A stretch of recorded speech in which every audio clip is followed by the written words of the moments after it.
नमस्कार विद्यार्थी मित्रांनो, आपल्या ऑनलाईन क्लासेसमध्ये आपल्या सर्वांचं परत एकदा स्वागत. आज आपण science and technology part second याच्यामधला पहिला चॅप्टर तो म्हणजे हेरिडिटी अँड इव्होल्युशन याच्यामधल्या तीन टर्म बघणार आहोत. त्यापैकी ट्रान्सक्रिप्शन, ट्रान्सलेशन आणि ट्रान्सलोकेशन या तीन टर्म आहेत. आज आपण याच्या अगोदरच्या लेक्चरमध्ये ट्रान्सक्रिप्शन ही टर्म आपण बघितलेली होती. आज आपण मुलांना ट्रान्सलेशन ही टर्म बघूया. नेमके ट्रान्सलेशन म्हणजे काय. सुरुवातीला आपण याच्या अगोदरच्या लेक्चरमध्ये असं बघितलेलं होतं, transcription always happens in the nucleus of a cell. ही ट्रान्सक्रिप्शनची सगळी प्रोसेस मुलांना न्यूक्लियसमध्ये, सेलच्या न्यूक्लियसमध्ये होते, हे आपल्या सगळ्यांना माहिती आहे. आता एक गोष्ट थोडीशी लक्षात ठेवा, DNA डबल स्ट्रँडेड आहे. Nuclear membrane never allows DNA to come into the cytoplasm for the purpose of protein synthesis. हे आपण ट्रान्सक्रिप्शन मध्ये बघितलेलं होतं. त्याच्या म्हणून DNA ला सायटोप्लाझम मध्ये येता येत नाही, म्हणून तिथं mRNA वरती DNA वरचा सगळा मेसेज कॉपी झाला. हा मेसेज तिथं कॉपी झाल्यानंतर दिस mRNA comes into the cytoplasm. Always remember, mRNA or RNA is always single stranded. हे सगळं आपण बघितलेलं होतं. आज मुलांनो, आता हा mRNA सेल मधल्या सायटोप्लाझम मध्ये ज्या वेळेला येतो त्यावेळेला तिथं कुठली प्रोसेस होते हे सगळं आपण या लेक्चर मध्ये बघणार आहोत. सुरुवातीला ट्रान्सलेशन याच्यामध्ये एक गोष्ट लक्षात ठेवा, each mRNA is made up from thousands of triplet codon. आपल्याला कोडॉन, ट्रिपलेट कोडॉन म्हणजे काय हे मी तुम्हाला अगोदरच्या लेक्चर मध्ये सांगितलेलं होतं. आता याच्यामध्ये एक गोष्ट अशी लक्षात ठेवा, एक mRNA अशा अनेक ट्रिपलेट कोडॉन पासून तयार झालेला असतो. आता नेमकं काय होतं बघा, या mRNA वरच्या एक ट्रिपलेट कोडॉन पासून एक अमिनो ऍसिड तयार. प्रत्येक ट्रिपलेट कोडॉन पासून एक अमिनो ऍसिड तयार होतो. आता as per message on mRNA, tRNA supplies amino acid. ज्या वेळेला हा mRNA सायटोप्लाझम मध्ये आलेला आहे त्यावेळेला याच्यावरती असणाऱ्या ट्रिपलेट कोडॉन नुसार tRNA एक अमिनो ऍसिड सप्लाय इथं करतो. आता tRNA वरती काय असतं बघा, tRNA हेअरपिन लाइक स्ट्रक्चर आहे त्याचं. साधारणतः इथं तुम्हाला डायग्राम दिसतच आहे tRNA ची. आता मग याच्यानंतर नेमकं काय होतं बघा, या tRNA वरती tRNA has anticodon having complementary sequence to the codon on mRNA. आता इथं काय होतं बघा, mRNA वरती जो मेसेज ट्रान्सक्रिप्ट झालेला आहे, mRNA वरती जो मेसेज ट्रान्सक्रिप्ट झालेला आहे, आपण बघूया मुलांनो, AUG GCA ACC UAG बघा, GGC UAA CGA. हा इथं तुम्हाला mRNA चं एक स्ट्रँड दिसतं. इथं बघा, हा एक ट्रिपलेट कोडॉन आहे, हा एक ट्रिपलेट कोडॉन आहे, हा एक ट्रिपलेट कोडॉन आहे, हा एक ट्रिपलेट कोडॉन आहे, हा एक ट्रिपलेट कोडॉन आणि हा एक ट्रिपलेट कोडॉन. या प्रत्येक एका ट्रिपलेट कोडॉन पासून एक अमिनो ऍसिड आणण्याचं काम हा tRNA करत असतो. पण हे करत असताना बघा, या mRNA च्या स्ट्रँड वरती जो मेसेज इथं ट्रान्सक्रिप्ट झालेला आहे तो ओरिजिनल आहे का, तर बिलकुल नाही. DNA वरचा जो मेसेज होता तो इथं ट्रान्सक्रिप्ट झालेला आहे. ऍक्च्युअली DNA वरती मेसेज कसा होता मग मुलांनो, या प्रत्येक नायट्रोजन बेसची पेरिंग तिथं DNA वरती होती, ती इथं 4 कॉपच्या नुसार आलेली आहे. हे आपण बघितलं. आता इथं या ठिकाणी हा टीआरएनए परत एकदा हा ट्रिपलेट कोडॉनचा मेसेज डीएनए वरती जसा मेसेज होता तसा मेसेज कन्वर्ट करायचं काम इथं होतं, म्हणून या प्रोसेसला ट्रान्सलेशन असं आपण म्हणतो. आता एक गोष्ट लक्षात ठेवा, tRNA has anticodon. tRNA has anticodon having complementary sequence to the codon on mRNA. mRNA वरती जे कोडॉन आहेत याची कॉम्प्लिमेंटरी सिक्वेन्स ही tRNA कडे आहे. यालाच आपण ट्रान्सलेशन असं म्हणतो. मग हा मेसेज ट्रान्सलेट केल्यानंतर tRNA एक एक अमिनो ऍसिड कलेक्ट करायचं काम करतो. आता the amino acid brought in by tRNA are bonded together by peptide bonds with the help of rRNA. आता इथं काय होतं बघा, इथं tRNA नी एक अमिनो ऍसिड आणलं, हे दुसरं अमिनो ऍसिड आणलं, हे तिसरं अमिनो ऍसिड, चौथा अमिनो ऍसिड, पाचवा अमिनो ऍसिड, सहावा अमिनो ऍसिड, सातवा अमिनो ऍसिड, असे thousands of amino acids collect झाले मुलांना. कलेक्ट केले tRNA. All these amino acids get bounded together by peptide bonds with the help of rRNA. आता हे सगळे अमिनो ऍसिड एकत्र बांधण्याचं काम rRNA करतो.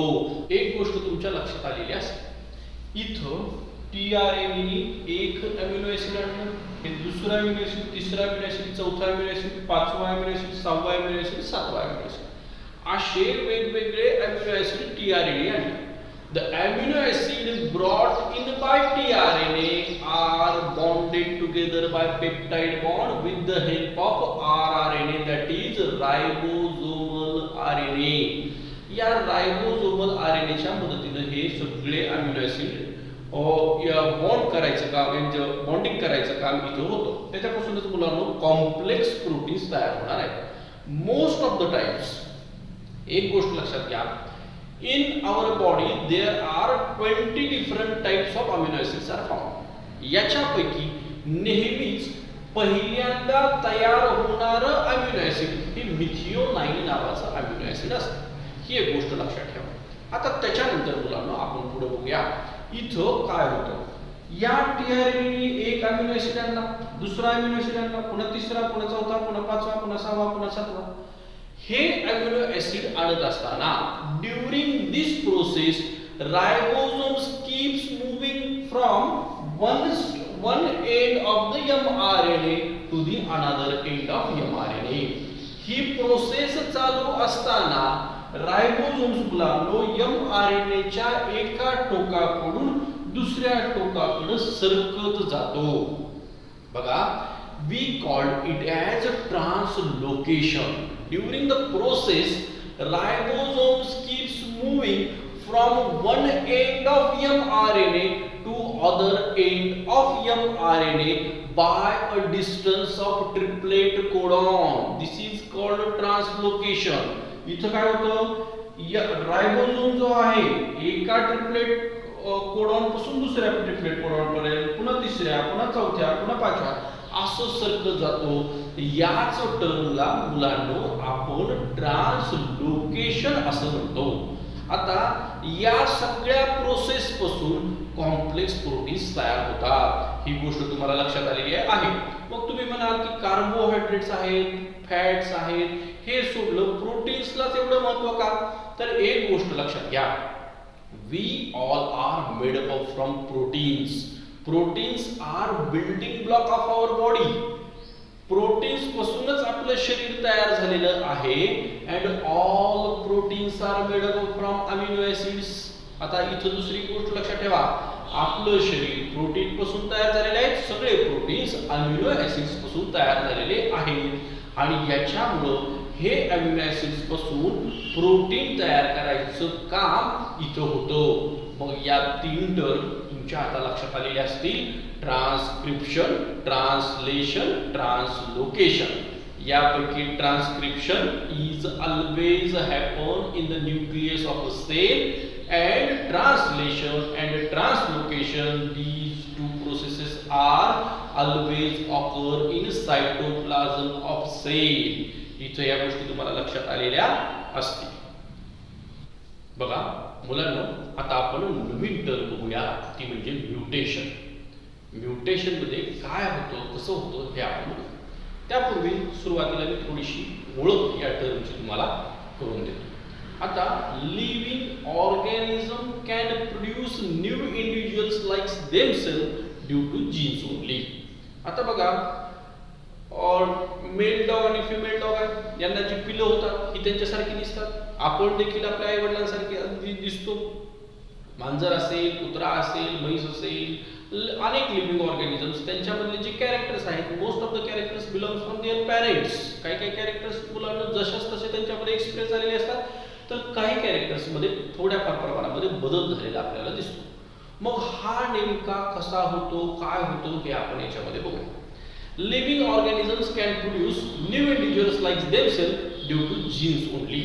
हे कॅरेक्टर्स हे लिव्हिंग ऑर्गॅनिझम्स मध्ये एक्सप्रेस होतात कसे, नेक्स्ट जनरेशन मध्ये एक्सप्रेस होतात कसे, तर हे जीन्स मुळे एक्सप्रेस होतात. आता याच्यामध्ये एक गोष्ट तुमच्या लक्षात आलेली असेल की काही काही कॅरेक्टर्स पॅरेंट्स मधले काही कॅरेक्टर्स ऑफस्प्रिंग मध्ये जशाच्या तसे आलेले आहेत. बघा, सम characters are transmitted to the next generation without any changes. That's why some characters of parents are transmitted to their offsprings. जशाच तसे आलेले आहेत, कारण जीन्स मध्ये काही बदल झालेला नाही. पण काही वेळेला काय होतं, या जीन्स मध्ये काही चेंजेस होतात. Sometimes sudden changes are occur in those genes, or sometimes sudden changes are occurs in the position of nucleotide. बघा, जीन्स मध्ये तरी काही बदल होतात किंवा न्यूक्लियोटाइडच्या पोझिशन मध्ये तरी काही बदल होतात.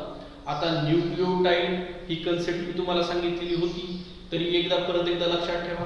न्यूक्लियोटाइड म्हणजे काय, डीएनए असू द्या, आरएनए असू द्या, both are made up from thousands of nucleotides.